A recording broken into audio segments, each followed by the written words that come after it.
Hi there, my name is House, and this is my Eli project for the 2023 to 2024 school year. Ride green, ride safe, ride fun, Isla Vista Pedicabs. So one thing I kind of want people to think about is whether Isla Vista promotes sustainable transportation or not. I think for the most part, when I think about IV, I think we're very sustainable. I think a lot of people bike to class, people are walking, we have the 27 line going through. There are a lot of options. That doesn't mean there aren't obstacles still. Mobility is a huge issue with sidewalk infrastructure. But for the most part, I think we're pretty sustainable until it comes to nights, especially weekend nights. I see a problem where we are Ubering short distances. I know my roommates last year, I lived in Santa Catalina, sometimes Uber to Del Playa on a Friday night, just because it's cold, it's far. I get it, but it's not the best method of transportation. So, what's kind of the answer to that? Pedicabs. Pedicabs, as you can see here, are a super fun alternative transportation method. You might have seen them if you've been to San Diego, they have a lot. I know the Santa Barbara Bowl had some for quite some time. They're really so much fun. I mean, just picture this with lights, music, and Isla Vista. It seems like a natural part of IV culture.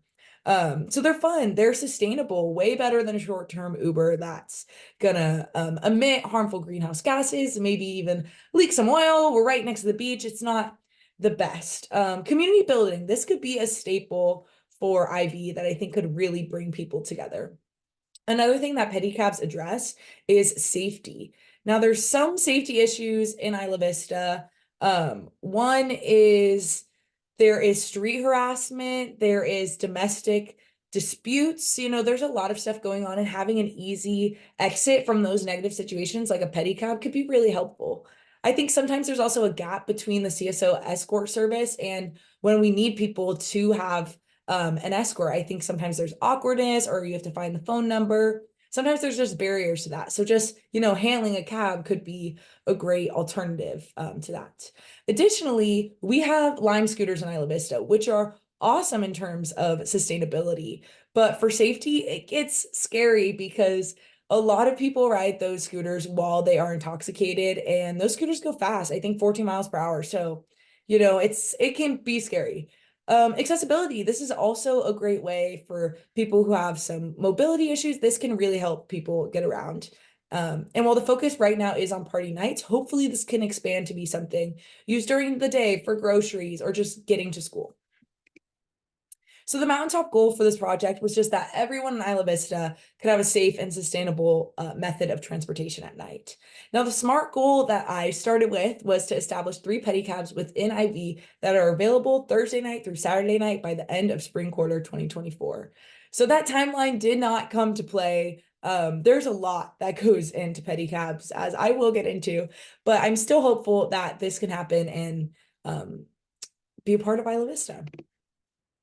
So logistics. There are a lot of things to think about and try to kind of figure out how this is going to work. The plan was Thursday through Saturday night, and Saturday day is when the pedicabs would be in operation, stationed by DP, where the most people are, but not on DP because even there it's hard to have a car, anything.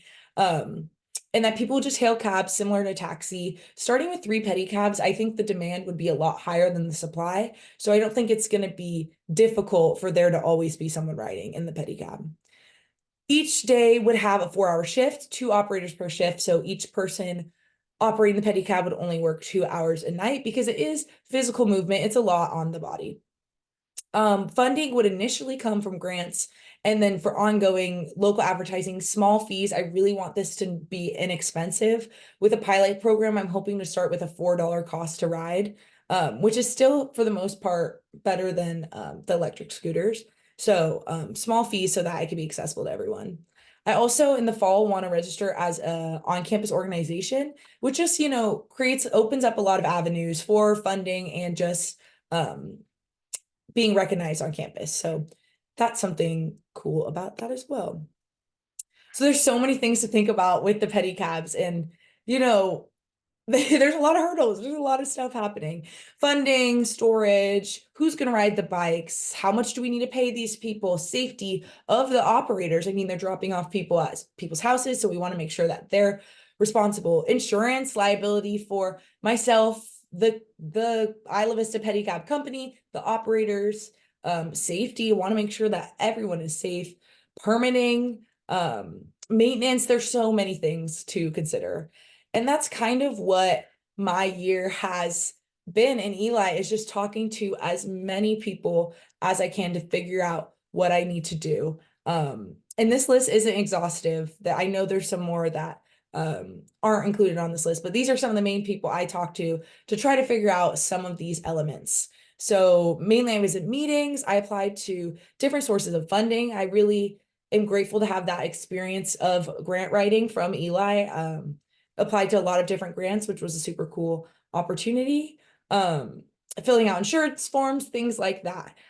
Some potential collaborations that have really made way in the process is, well, UC Police Department and IV Foot Patrol have both fully approved the project, which is, the main thing you have to get the okay on because this was happening in their jurisdiction. So UCPD said go ahead for riding on the bike paths at night to help people get to university residences. And IV Foot Patrol, they're not a huge fan of the Lime scooters because of the safety issues that they cause. So this was a great alternative for them, and I'm really excited that they were on board.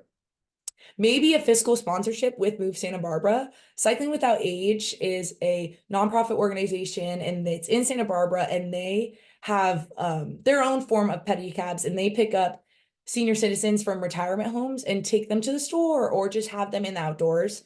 And they have a fiscal sponsorship with Move, who helps them with their insurance, and they're a really great model for how this pedicab service could run. So they've been an awesome resource. AS Bike Shop, also have been talking to Adam Jenke about routine maintenance. He was great, gave me so much advice, really incredible. These are some other people that I also talked to: transportation people at UCSB, IVCSD, Ivy Parks and Rec, MTD, so many people, really, and they were all really kind and helpful, and I really appreciated all the support that people gave me in trying to see this happen. So I learned so much from this process, and I'm so grateful. Grant writing, as I said, creating budgets. I mean, things cost money. Things cost money. So really being able to break that down and see how this would work. Assessing need, figuring out how I can really communicate that this is something that will benefit our community. Pitching, clarity of ideas, confidence. That is such a big thing. I went to a lot of meetings and everyone was a little different. I remember going to one meeting, I thought it was just me and one person, and it was the whole staff, and we were in a conference room, and I was a little nervous, but I learned how to adapt and be flexible and be confident in the work I had done in explaining my pitch. I also really stepped outside of my comfort zone. I mean, just cold emailing, Zooming with people I'd never met, really just meeting people.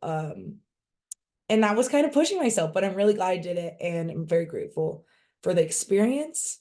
So that is my project. Thank you so much for listening. I also just want to give a huge shout out to my mentor, Gemma Heaton. She was such a big help. She owned her own pedicab business in downtown Santa Barbara for a little while. She now works at the Water District. She's just awesome and really encouraged me and gave me so much wisdom, and I couldn't have done this year without her. Thank you also to Professor Pulver and Zollett for all the support with Eli. I'm so grateful to have been a part of this program, and it's really been the best learning experience I have had at UCSB. So thank you all, and thank you for listening.